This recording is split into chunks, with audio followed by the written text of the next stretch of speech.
The next topic is characterizing schedules based on recoverability.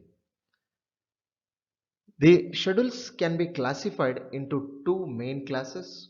One is recoverable schedule and second one is non-recoverable schedule.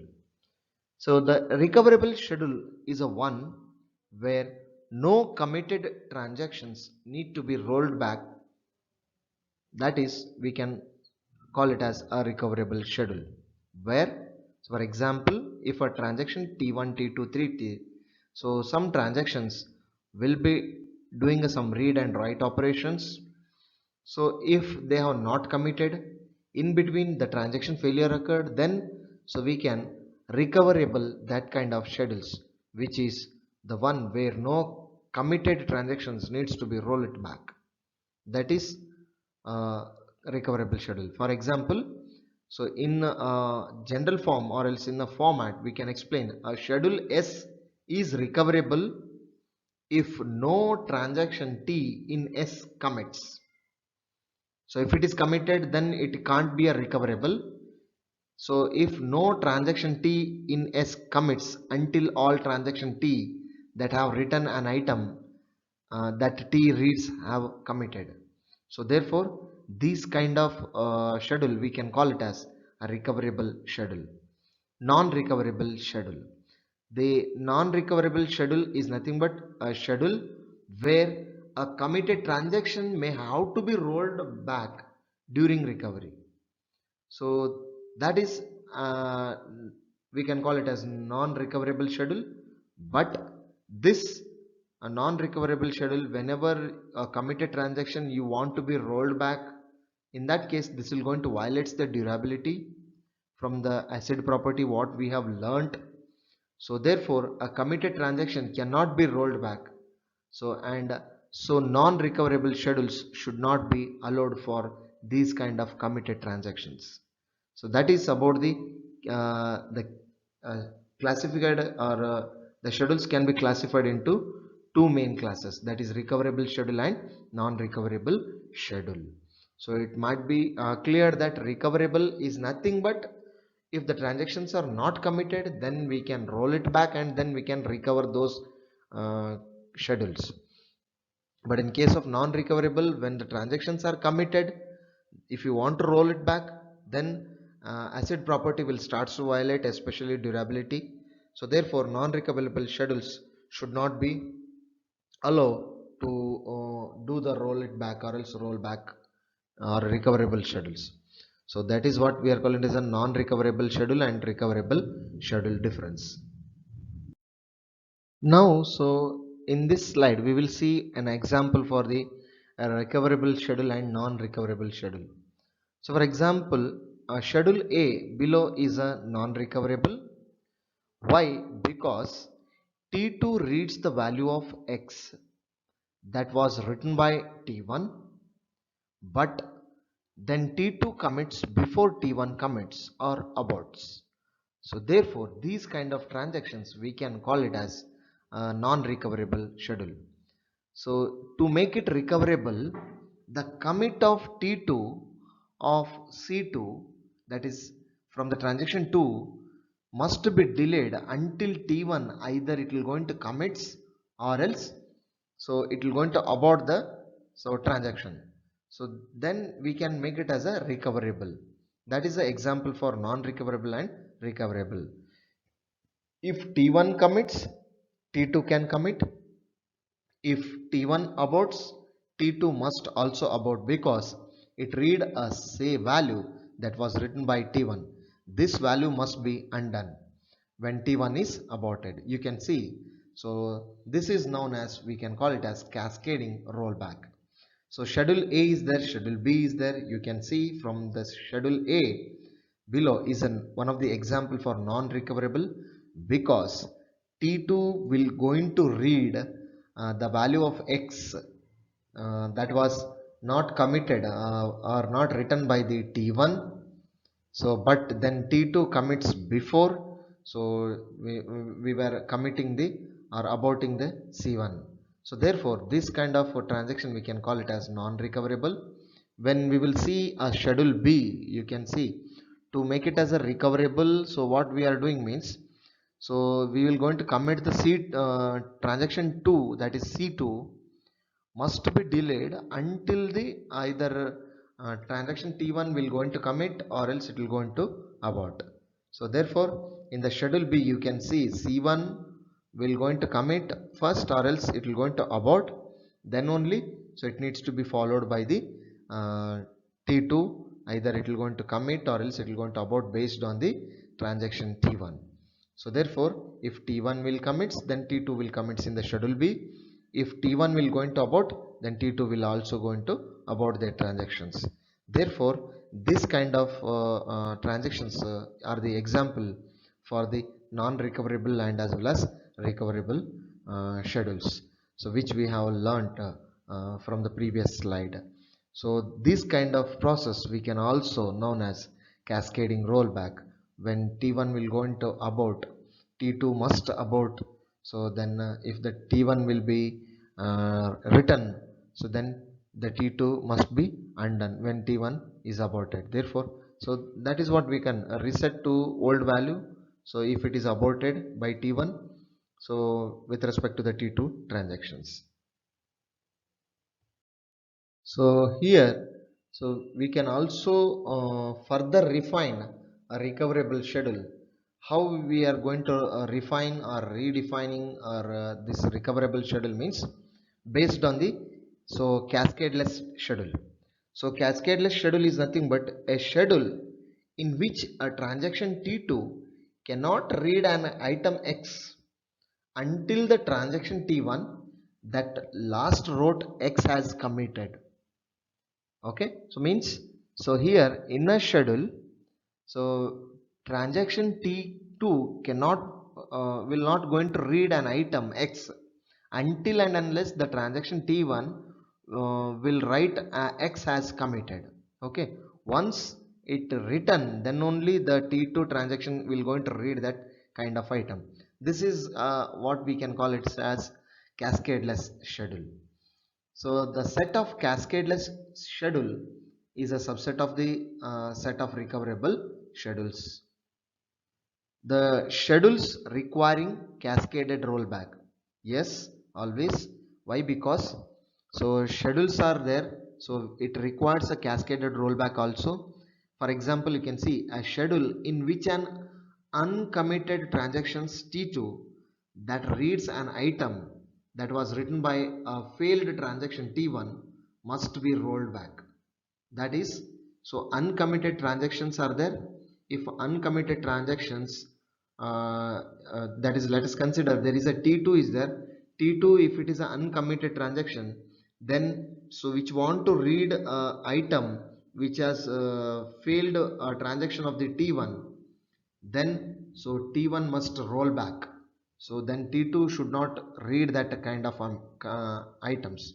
So but these kind of schedules is are requiring, that is cascading rollback. Whenever uncommitted transactions are there, if another transaction will going to read or write some items, so from that transaction, then so it is required to roll back those kind of transactions.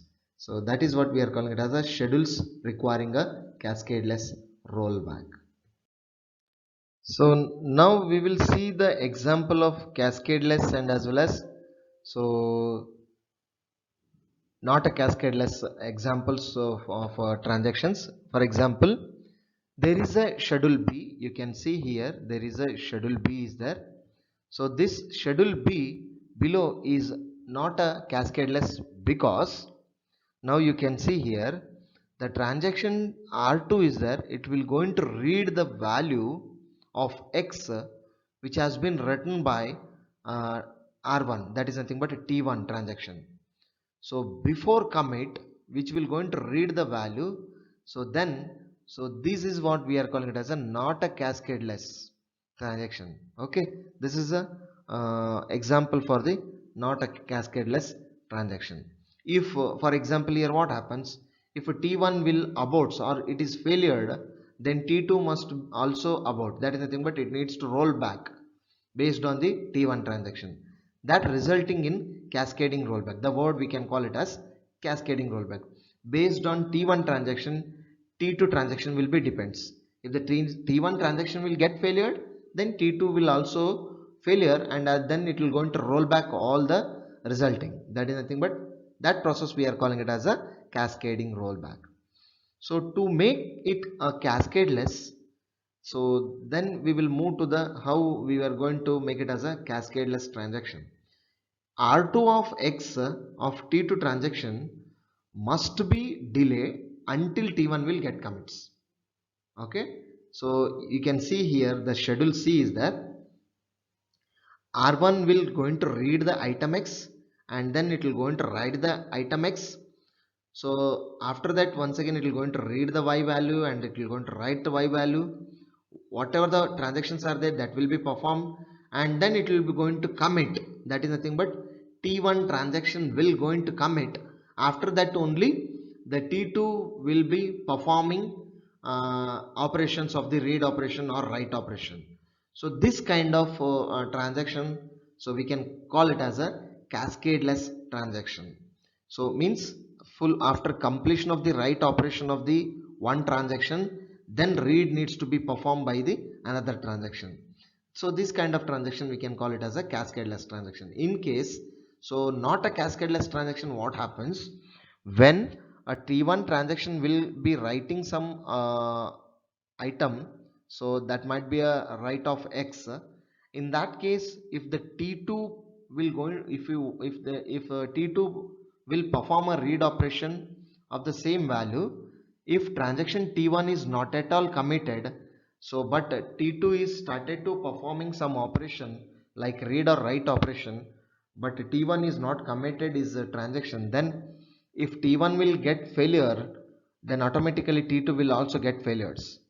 Therefore, that kind of transaction we can call it as a cascading rollback. So next is cascadeless schedule, which can further we were going to refining.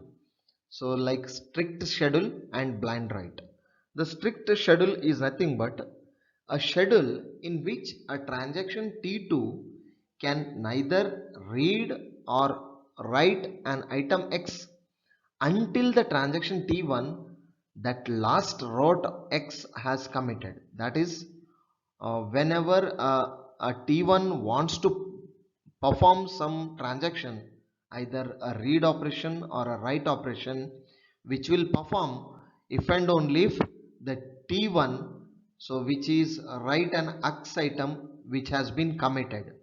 After writing operation has been done by the transaction T1 and it has committed its transaction, then only the T2 will perform either read operation or write operation. That kind of schedule we can call it as a strict schedule. The set of strict schedule is a subset of the set of cascadeless schedules. If blind writes are not allowed, all cascadeless schedules are also strict schedules. Okay, what is meant by a blind write? The blind write operation, that is W2 of X, that is not preceded by a read of R2 of X. So for example, without reading, if you are writing the object into the database, you are updating the data, then we will call it as a blind write. Without preceded by a read operation, if we are performing a write operation, then we will call it as a blind write. That is the major difference between cascadeless schedule, which is further refined, and as well as so which we have gone through with the last one. So that is strict schedule and as well as blind write schedule. Now we will see one example for the cascadeless or also strict schedule. Schedule C, which is given below, so is a cascadeless and also it is a strict schedule because it has no blind write. You can see if it is as a blind write, then we cannot call it as a strict schedule. Okay, we can call it as simply a cascadeless schedule.